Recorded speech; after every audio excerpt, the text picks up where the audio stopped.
Shalom. Di bagian ketiga ini kita mau belajar tentang tanggapan Yesus atau jawaban Yesus kepada orang banyak termasuk kepada para muridnya pada saat itu mengenai dirinya, siapa dia sebenarnya.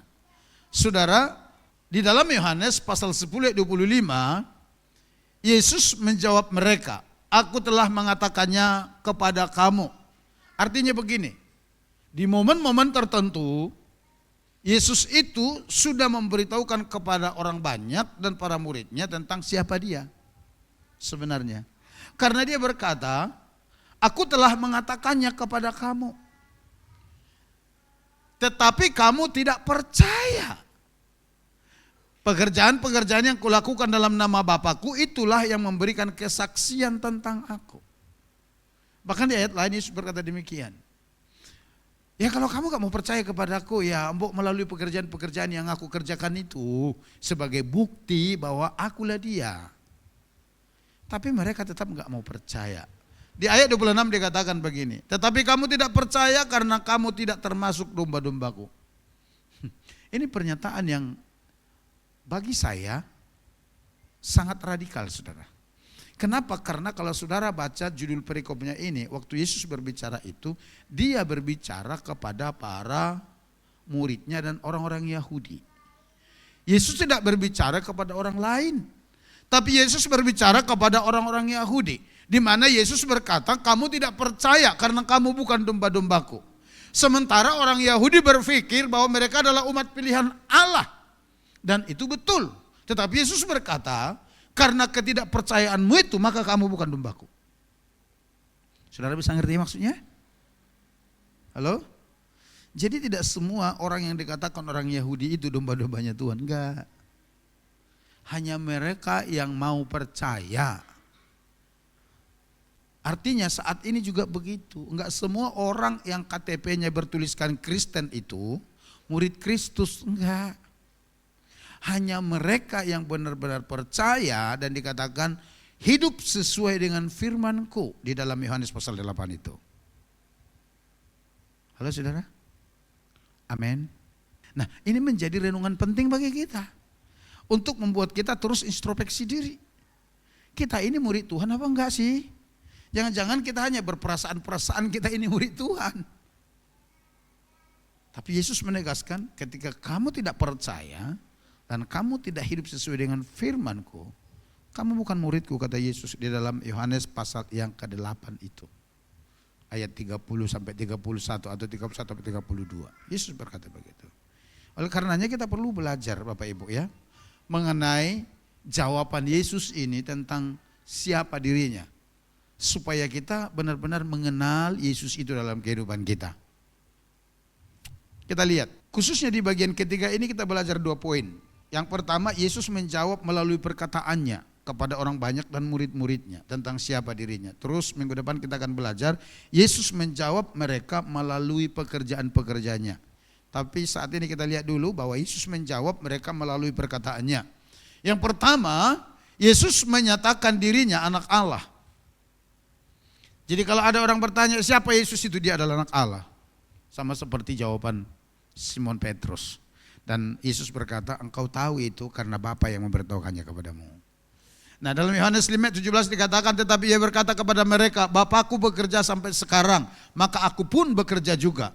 Ayat 18, "Sebab itu orang-orang Yahudi lebih berusaha lagi untuk membunuhnya, bukan saja karena ia meniadakan hari Sabat, tetapi juga karena ia mengatakan bahwa Allah adalah Bapanya sendiri dan dengan demikian menyamakan dirinya dengan Allah." Ketika Yesus ungkapkan ini, orang Yahudi ngerti persis maknanya. Kenapa mereka sewot? Karena mereka diajarkan oleh Tauratnya, kalau ada orang menyamakan dirinya dengan Allah, sementara dia dipandang sebagai manusia biasa, mereka itu sedang menghujat Allah. Dan hukumannya dilempari oleh batu. Di dalam Imamat 24 ayat 16 ditulis begitu. Jadi ketika Yesus berkata bahwa dia adalah anak Allah, mereka keberatan dan mereka katakan begini. Karena ia mengatakan bahwa Allah adalah Bapanya sendiri dan dengan demikian menyamakan dirinya dengan Allah. Orang Yahudi ahli Taurat keberatan ketika Yesus berkata bahwa aku adalah anak Allah. Next, kita lihat. Ayat 19, maka Yesus menjawab mereka katanya, aku berkata kepadamu, sesungguhnya anak tidak dapat mengerjakan sesuatu dari dirinya sendiri, jikalau tidak ia melihat Bapa mengerjakannya. Sebab apa yang dikerjakan Bapa, itu juga yang dikerjakan anak. Sebab Bapa mengasihi anak dan ia menunjukkan kepadanya segala sesuatu yang dikerjakannya sendiri. Bahkan ia menunjukkan kepadanya pekerjaan-pekerjaan yang lebih besar lagi daripada pekerjaan-pekerjaan itu, sehingga kamu menjadi heran. Dia tetap kembali menyebut bahwa dirinya adalah anak Allah. Next. Ayat 21, sebab sama seperti Bapa membangkitkan orang-orang mati dan menghidupkannya, demikian juga anak menghidupkan barang siapa yang dikehendakinya. Jadi kalau Bapa menghidupkan orang mati, anak juga. Nah itu persamaan lagi saudara. Dia klaim benar-benar bahwa dia adalah anak Allah. Bapa tidak menghakimi siapapun, melainkan telah menyerahkan penghakiman itu seluruhnya kepada anak. Jadi yang pertama Yesus berkata tentang dirinya, siapa dia yang sebenarnya? Dia berkata, saya ini anak Allah. Dan saya mau beritahu kepada saudara, kalau ada orang bertanya kepada saudara, siapa sih Yesus itu? Saudara harus berani berkata, dialah anak Allah yang hidup. Amin. Karena apa? Karena Yesus yang memberitahu kepada kita. Amin. Pandangan di luar sana banyak sekali tentang Yesus. Ada yang berkata, dia bukan Tuhan. Dia bukan siapa-siapa.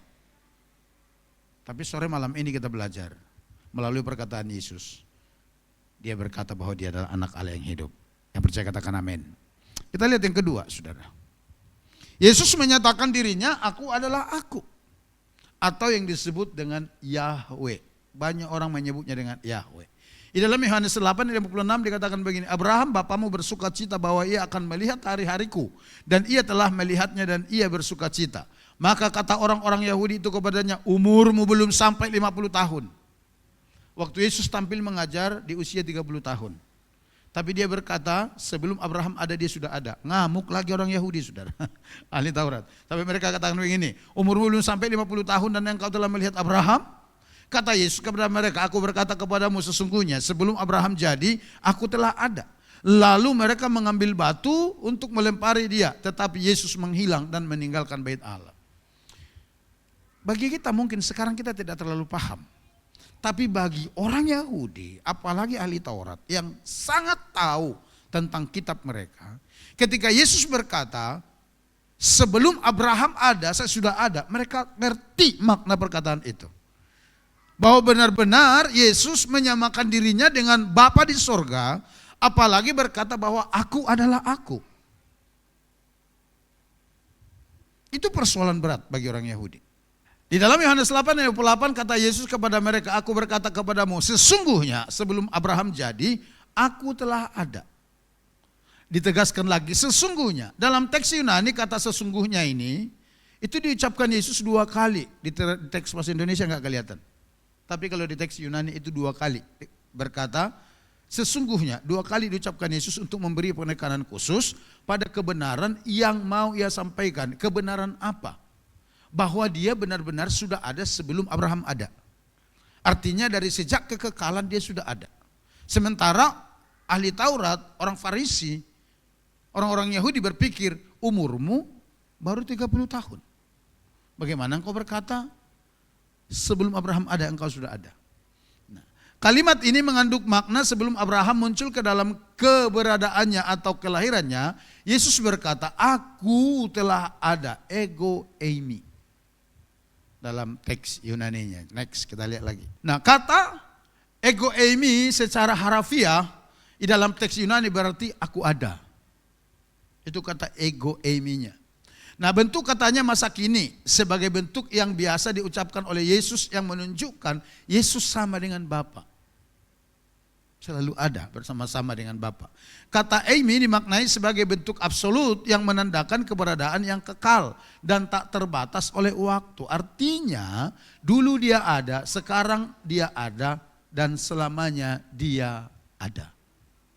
Itu maksud dari kata ego eimi itu. Next. Nah, kata ego eimi diucapkan oleh Allah ketika memperkenalkan namanya kepada Musa. Di dalam Keluaran 3:14, firman Allah kepada Musa, ini di padang gurun Midian. Aku adalah aku, lagi firman-Nya, beginilah kau katakan kepada orang Israel itu, akulah aku telah mengutus aku kepadamu. Saudara coba kita buka dulu, Keluaran 3:13-14, kita lihat dulu. Ini percakapan Musa ketika dia ada di padang gurun menggembalakan kambing domba mertuanya Jitro di Midian, bukan di Israel, di Midian. Ini dia. Lalu Musa berkata kepada Allah, tetapi apabila aku mendapatkan orang Israel dan berkata kepada mereka, Allah nenek moyangmu telah mengutus aku kepadamu, dan mereka bertanya kepadaku, bagaimana tentang namanya? Apakah yang harus kujawab kepada mereka? Jadi Musa itu bilang begini, waktu Tuhan panggil dia, Tuhan mau utus dia membebaskan umatnya dari Mesir masuk ke tanah Kanaan. Musa sedikit berdalih, dia bilang begini, kalau bangsa itu, kalau umat itu bertanya kepadaku, siapa nama Allah yang mengutus engkau itu? Jangan macam-macam sembarang kira-kira begitu. Coba sebut siapa nama Allah itu. Nah, di dalam ayat 14 Tuhan katakan begini, firman Allah kepada Musa, aku adalah aku. Lagi firman-Nya, beginilah kau katakan kepada orang Israel itu, akulah aku telah mengutus aku kepadamu.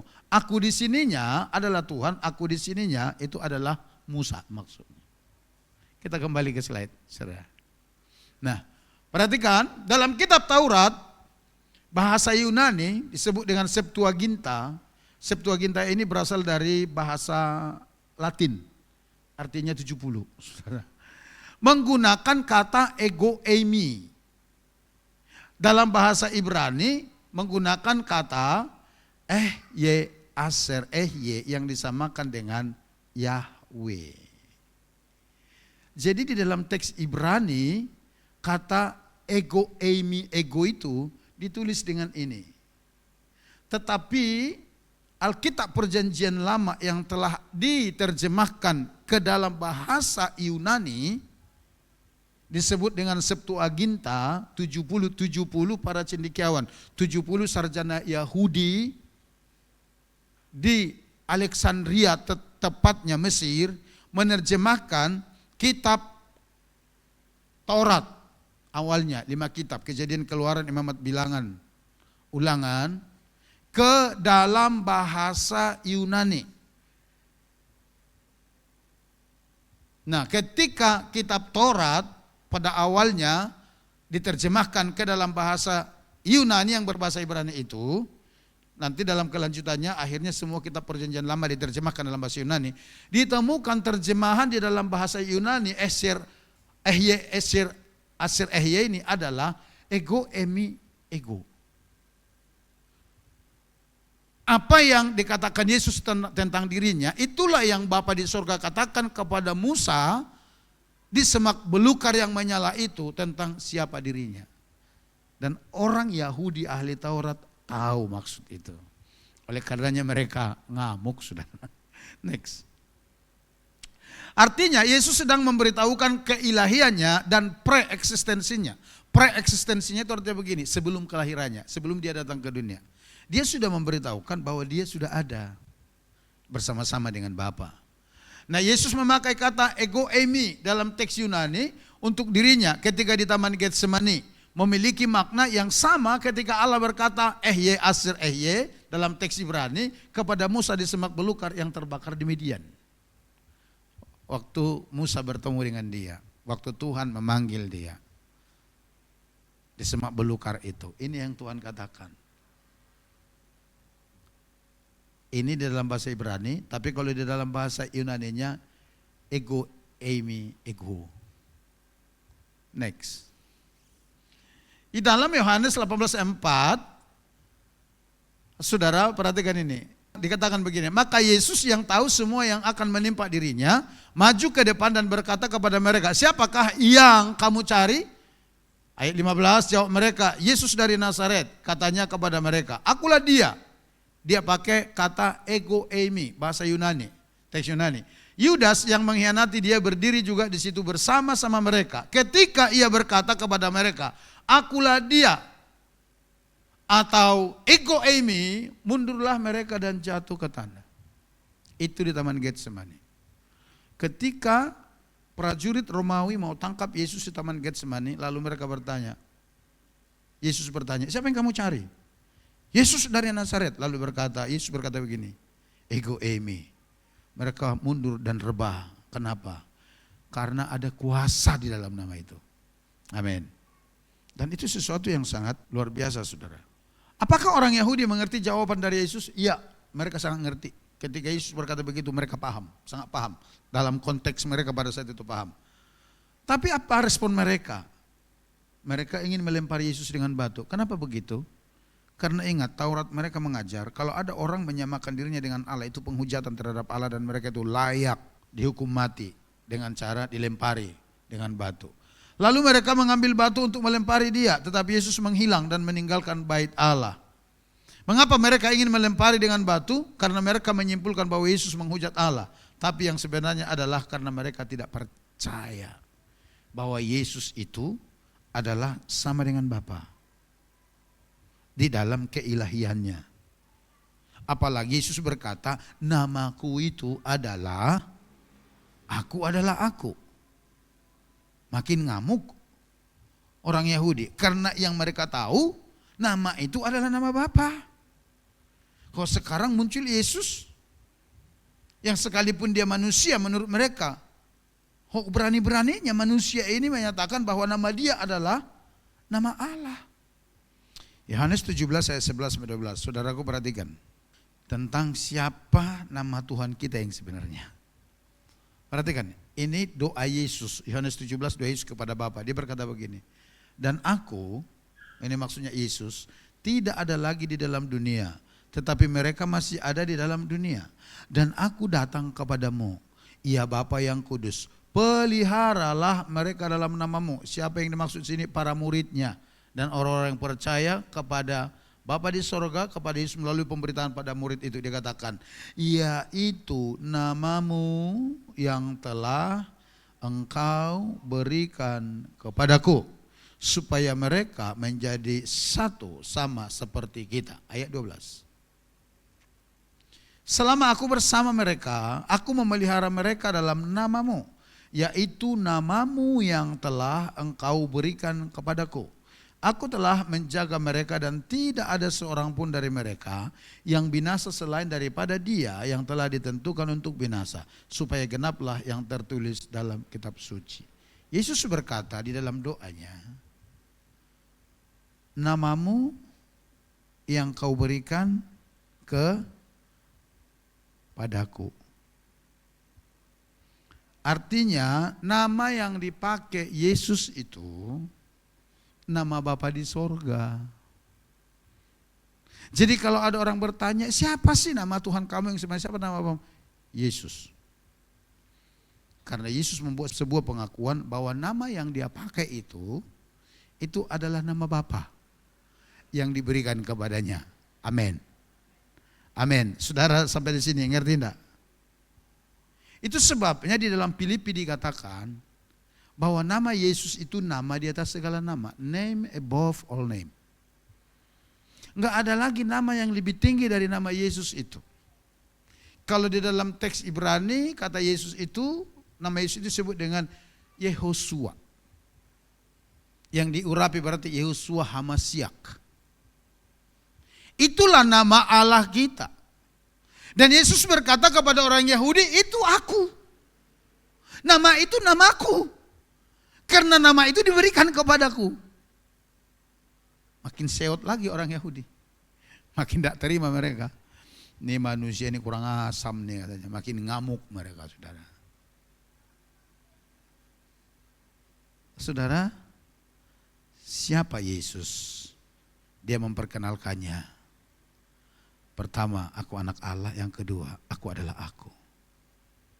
Jadi Yesus menyamakan dirinya yang hadir pada saat itu dengan Allah Bapa di sorga yang menampakkan diri kepada Musa di semak belukar itu.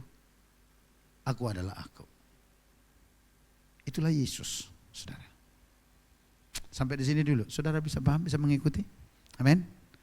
Amin, saudara ya. Bisa paham ya? Jadi nama Tuhan kita itu Yesus, bukan Yahweh.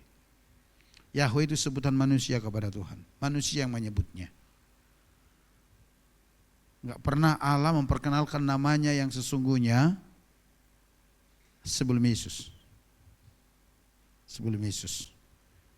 Ya memang tidak sesederhana ini membicarakan ini di depan jemaat. Kalau mungkin di ruang kuliah saya akan bisa jelasin lebih dalam, lebih detail latar belakang nama itu. Tapi paling tidak kita nangkap. Siapa nama Tuhan kita? Yesus. Amin. Nah, kita lihat yang ketiga. Yesus menyatakan dirinya Allah. Di dalam Yohanes 10:30 sampai seterusnya dikatakan begini, aku dan Bapa adalah satu. Sekali lagi orang-orang Yahudi mengambil batu untuk melempari dia. Ini batu terus mainannya, saudara. Dikit-dikit lempar batu, dikit-dikit lempar batu. Kata Yesus kepada mereka, banyak pekerjaan baik yang berasal dari Bapakku yang kuperlihatkan kepadamu. Pekerjaan manakah diantaranya yang menyebabkan kamu mau melempari aku? Kata Yesus. Next. Ayat 33, jawab orang-orang Yahudi itu, bukan karena satu pekerjaan baik maka kami mau melempari engkau, melainkan karena engkau menghujat Allah. Dan karena engkau sekalipun hanya seorang manusia saja menyamakan dirimu dengan Allah. Ingat mereka berangkat dari sini. Dari kitab Imamat 24 ini. Di sana ada aturan Taurat mereka. Orang-orang yang menghujat Allah itu harus dilempari pakai batu. Dan mereka menganggap Yesus ketika dia berkata, aku adalah aku anak Allah dan aku Allah, itu penghujatan kepada Allah. Dan orang itu layak dirajam, dilempari pakai batu. Nah ayat 34, kata Yesus kepada mereka, tidakkah ada tertulis dalam kitab Taurat kamu, aku telah berfirman, kamu adalah Allah? Ada dalam kitab Mazmur itu. Next. Jikalau mereka kepada siapa firman itu disampaikan disebut Allah, sedang kitab suci tidak dapat dibatalkan, masihkah kamu berkata kepada dia yang dikuduskan, maksudnya dia sendiri Yesus, oleh Bapa dan yang telah diutusnya ke dalam dunia, engkau menghujat Allah karena aku telah berkata aku anak Allah? Sedikit terjadi perdebatan di situ, saudara. Karena ingat sekali lagi, orang Yahudi tidak terima kalau Yesus berkata dia anak Allah, dia adalah sama dengan Allah, aku adalah aku, dan dia berkata dia adalah Allah, enggak terima mereka. Next. Yang keempat kita lihat, Yesus menyebut dirinya Tuhan. Ini penting sekali. Nah, kenapa saya katakan begitu? Nanti saya jelasin. Yohanes 13 ayat 12 sampai 13 berkata begini. Sesudah ia membasuh kaki mereka, maksudnya para muridnya, ia mengenakan pakaiannya dan kembali ke tempatnya. Lalu ia berkata kepada mereka, mengertikah kamu apa yang telah kuperbuat kepadamu? Ayat 13, kamu menyebut aku guru dan Tuhan, dan katamu itu tepat, sebab memang akulah guru dan Tuhan. Orang berkata Yesus itu Tuhan, oke lah. Rasul Paulus berkata Yesus itu Tuhan, oke. Para murid berkata dia adalah Tuhan, oke. Tapi ada enggak di dalam kitab sucimu di mana Yesus mengaku dirinya adalah Tuhan? Mereka berpikir, pernah enggak ya Yesus berkata mengaku dirinya bahwa dia adalah Tuhan? Nih aku tunjukin ayatnya. Yohanes 13 ayat 13. Yesus berkata begini, kamu menyebut aku guru dan Tuhan, dan katamu itu tepat, sebab memang akulah guru dan Tuhan. Amin, saudara. Dan saudaraku, minggu lalu saya sudah katakan, ketika Thomas berkata, ya Tuhanku dan Allahku, itu memiliki makna loh saudara. Ketika dia membuat sebuah pengakuan kepada Yesus bahwa dia adalah Tuhan dia, itu artinya bahwa Yesus itu adalah penguasa tertinggi yang harus dihormati dan ditaati. Saya mau beritahu, Tuhan itu bukan nama Tuhan. Tuhan itu adalah sebutan kepada pemimpin tertinggi. Pertama sekali kata itu dipakai, dia pakai dengan kata Lord atau Master. Artinya adalah seorang yang memiliki kekuasaan tertinggi, di mana orang itu harus ditaati dan dihormati. Nama itu dipakaikan kepada Yesus karena di dalam kitab Timotius, firman Tuhan berkata, dialah penguasa tunggal satu-satunya atas segala yang ada dan yang bertahta di dalam terang Tuhan yang ajaib, di mana dia tidak tunduk kepada maut. Dia satu-satunya yang tidak tunduk kepada maut. Sebutan apa yang layak diberikan kepada dia? Tuhan. Artinya penguasa tertinggi yang harus dihormati dan ditaati. Jadi ketika Yesus berkata, memang aku guru dan Tuhan, dia mau sampaikan, ya aku penguasa tertinggi, aku penguasa tunggal. Segala sesuatu ada di dalam kontrolku, kira-kira begitu. Segala sesuatu tidak ada tanpa aku. Karena di dalam Yohanes pasal 1 berkata demikian, tidak ada satupun yang terjadi tanpa dia. Jadi Yesus memperkenalkan dirinya itu dia adalah penguasa tunggal atas segala sesuatu yang ada. Dan saya mau katakan demikian. Kalau Yesus memperkenalkan dirinya dia adalah Tuhan. Itu artinya Bapak Ibu, kalau saudara yang mengaku dia Tuhan, punya persoalan hidup, dia sanggup membereskannya. Karena dia penguasa tunggal. Dia yang berdaulat, dia yang berotoritas atas segala yang ada. Saudara punya masalah, kalau dia berkata aku Tuhan, dia juga berkuasa atas masalah saudara itu. Amin. Kalau dia berkata aku guru, aku Tuhan, kalau saudara menemukan jalan yang buntu, dia sanggup membuka jalan bagi saudara. Karena dia berkuasa. Segala sesuatu ada dalam kendali dia. Oleh karena itu saya mau katakan sore malam ini, biarlah apa yang Yesus katakan mengenai dirinya, kita bisa mempercayai dan menerima dalam kehidupan kita. Amin saudara. Nah sekarang kita lihat, Yohanes 10 ayat 30, yang berkata aku, Yunaninya ego, dan kai, Bapa, ho, pater, adalah, itu ditulis dengan kata esmen, satu hen. Ho pater ini kalau Bapa itu dalam teks Yunani secara umum ditulis dengan pater. Penambahan artikel di dalamnya ini ho ini menunjukkan kekhususannya, kekasannya, bahwa itu adalah Bapa di sorga. Kalau hanya ditulis dengan pater itu bisa Bapa yang mana aja. Tapi ketika ditambahkan ho di depannya itu berarti oh ini merujuk kepada Bapa di sorga. Nah sehingga kalau dibaca dalam teks Yunani begini, ego kai ho pater hen es men. Ego adalah aku, yaitu Yesus, dia mengakunya bahwa itu aku. Ho pater adalah Bapa di sorga. Kai artinya dan. Next. Hen artinya satu, ditulis dalam bentuk netral, menunjukkan kesatuan dalam esensi atau natur, bukan dalam pribadi. Kalau dalam pribadi tetap berbeda. Tapi dalam keilahian dia satu, sama dengan Bapa. Itu maksudnya kata hen ini. Esmen artinya kami adalah. Kata esmen adalah kata kerja bentuk orang pertama jamak dari emi. Kalau emi itu orang pertama tunggal, saya. Kalau esmen itu orang pertama jamak, kami atau kita. Ini menunjukkan bahwa yang berbicara adalah Yesus dan Bapa adalah dua pribadi tetapi mereka bersama-sama adalah satu esensi atau natur. Dua pribadi tetapi satu esensi dalam keilahiannya. Dan ini yang menjadi dasar ya. Coba next. Kesimpulannya perkataan Yesus ini menyatakan bahwa dia dan Bapa adalah satu dalam hakikat atau natur keilahian meskipun tetap sebagai pribadi yang berbeda. Iya. Inilah dasar dari doktrin Tritunggal, yaitu bahwa Allah adalah satu dalam natur namun memiliki tiga pribadi, Bapa, Anak dan Roh Kudus. Itu dasar doktrin kita mengenai Allah Tritunggal. Yang berbicara Allah kita itu Esa di dalam Ulangan itu. Kalau menurut konsep orang Yahudi, kata Esa itu tidak berbicara bilangan satu angka, enggak.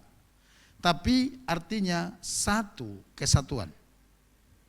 Tiga pribadi di dalam satu kesatuan. Apa itu keilahiannya. Tapi pribadinya tetap berbeda. Kalau di dalam bingkai doktrin kita tentang Tritunggal, Allah, Anak, Roh Kudus. Allah bukan anak, Bapa bukan anak, anak bukan Bapa, anak bukan Roh Kudus bukan anak, Roh Kudus bukan Bapa, Bapa bukan Roh Kudus. Tapi mereka satu kesatuan. Disebut sebagai Allah yang Esa. Nah, dulu waktu almarhum pendeta Yusuf Roni mengadakan seminar, waktu itu saya masih di Jakarta, saya pernah ikut Bapak Ibu. Saya pernah ikut. Beliau memberikan gambaran menurut saya itu jauh lebih mudah dipahami tentang Tritunggal. Contohnya seperti ini. Yang disebut pendeta sondang itu ini, utuh, satu. Tapi di dalam pendeta sondang ini ada satu kesatuan. Nah yang pertama, ada perkataannya yang sedang saudara dengar ini. Nah di dalam Yohanes pasal 1 dikatakan pada mulanya adalah firman, firman itu bersama-sama dengan Allah dan firman itu adalah Allah. Yohanes 1 ayat 1. Tapi di ayat 14 dikatakan firman itu telah menjadi manusia. Perkataan Allah itu menjadi manusia, itulah Yesus. Amin. Terus yang kedua, Roh Kudus, rohnya itu adalah nafas hidup yang ada di dalam Allah itu. Kalau enggak ada itu kan tidak hidup, saudara. Sama kayak saya, saudara boleh dengar saya, perkataannya, oh itu Pak Sondang, tapi saya memiliki nafas hidup. Itu roh saya, itu nafas saya. Di dalam ketritunggalan itulah Roh Kudus, tapi ada di dalam satu kesatuan, di dalam pribadi Allah yang utuh. Saudara bisa memahami sampai di situ? Amin. Jadi bukan tiga Allah kita, bukan. Allah kita itu tunggal. Di dalam keilahian, tapi tiga pribadi di dalamnya. Amin, saudara. Amin. Dan itu yang disebut adalah Yesus. Yang di dalam teks Yunani dikatakan, ego, eimi, ego. Terjemahan Septuaginta. Ingat Septuaginta itu dari bahasa Latin artinya 70. Ada 70 sarjana orang Yahudi yang menerjemahkan kitab perjanjian lama ke dalam bahasa Yunani. Kenapa perlu diterjemahkan? Bapak Ibu, di zaman Yesus itu ada 3 bahasa yang sangat populer dipakai. Yang pertama itu bahasa Aramaik. Itu bahasa sehari-hari yang dipakai di lingkungan orang-orang Yahudi. Nah, yang kedua bahasa Yunani. Bahasa Yunani pada waktu itu adalah menjadi bahasa internasional, bahasa perdagangan, saudara. Dipakai juga dalam pemerintahan. Karena waktu itu yang sedang menguasai Israel itu adalah pemerintahan Romawi di zaman Helenistik. Lalu bahasa yang ketiga adalah bahasa Ibrani. Tapi bahasa Ibrani itu bukan bahasa pasaran bagi orang Israel pada waktu itu. Itu hanya bahasa yang dipakai di saat mereka beribadah di Bait Suci. Jadi bahasa itu hanya bahasa kitab suci, mereka pergunakan saat mereka ibadah di Bait Suci. Tapi yang sangat populer dipakai adalah bahasa Aramaik dan bahasa Yunani. Dan orang-orang Israel yang diaspora, yang ada di perantauan, mereka itu sudah tidak tahu, sudah kebanyakan tidak tahu bahasa Ibrani. Jadi untuk menjangkau orang-orang ini, menjelaskan kepada orang-orang ini, maka 70 sarjana Yahudi itu berusaha menerjemahkan kitab perjanjian lama, teks Ibrani itu ke bahasa Yunani. Dan waktu diterjemahkan itu yang disebut tadi Keluaran pasal 3 14 itu, Ehye itu, di dalam teks Yunani diterjemahkan dengan ego, eimi, ego. Supaya orang-orang Yahudi yang sudah tidak terlalu paham bahasa Ibrani bisa mengerti tentang hal itu, saudara. Itu sebabnya ketika Yesus berbicara di dalam bahasa Aramaik dan perjanjian baru ditulis dalam bahasa Yunani koine sehari-hari, orang Yahudi tahu itu. Makanya mereka enggak terima. Dari satu sisi mereka merasa membela Allah, tapi di satu sisi karena mereka enggak siap menerima kehadiran Yesus yang diutus Allah sebagai anak tunggalnya ke dunia untuk menyelamatkan orang-orang yang berdosa, saudara, yang percaya kepadanya. Oleh karena itu kita lihat kesimpulannya ya. Yang terakhir, kembali ke sini. Apakah orang Yahudi mengerti jawaban Yesus itu? Iya, mereka sangat ngerti. Pernyataan-pernyataan yang Yesus sampaikan itu dikatakan, aku adalah anak Allah, aku adalah Allah, aku sama dengan Bapa, nama kami sama, dan aku Tuhan. Mereka sangat ngerti maksudnya itu. Oleh karenanya mereka mau marah-marah. Apakah mereka percaya kepadanya? Tidak. Mereka menganggap Yesus menghujat Allah. Yohanes 10 ayat 31, sekali lagi orang-orang Yahudi mengambil batu untuk melempari Yesus. Itu sebabnya. Sekalipun Yesus sehari-harinya ada di lingkungan di antara mereka, tapi karena hati mereka yang tidak mau percaya terhadap pribadi Yesus, mereka enggak mengalami apa-apa. Dan saya mau katakan malam ini kepada kita, hanya orang-orang yang percaya Yesus itu adalah anak Allah, adalah Allah itu sendiri, dan dia adalah Tuhan, yang akan mengalami sesuatu dari Tuhan. Yesus berkata, aku telah mengatakannya kepadamu, tapi kamu tidak percaya. Karena apa? Karena kamu bukan domba-dombaku. Saudaraku dengar baik. Ini kesempatan yang indah bagi kita untuk membuat sebuah pengakuan tentang siapa Yesus. Melalui apa yang kita pelajari malam ini. Sekali lagi saya mau sampaikan, Yesus adalah anak Allah. Dia adalah Allah itu, namanya sama, dan dia adalah Tuhan bagi kita. Dan saya mau katakan, kalau dia adalah Tuhanmu, dia adalah penyelamatmu. Kalau dia penyelamatmu, dia sanggup menyelesaikan persoalanmu. Dia sanggup membuka jalan bagimu. Dia sanggup memberikan kemenangan kepada saudara yang percaya kepadanya. Yang mau percaya bahwa Yesus adalah anak Allah, Tuhan dan Juru Selamat, katakan amin.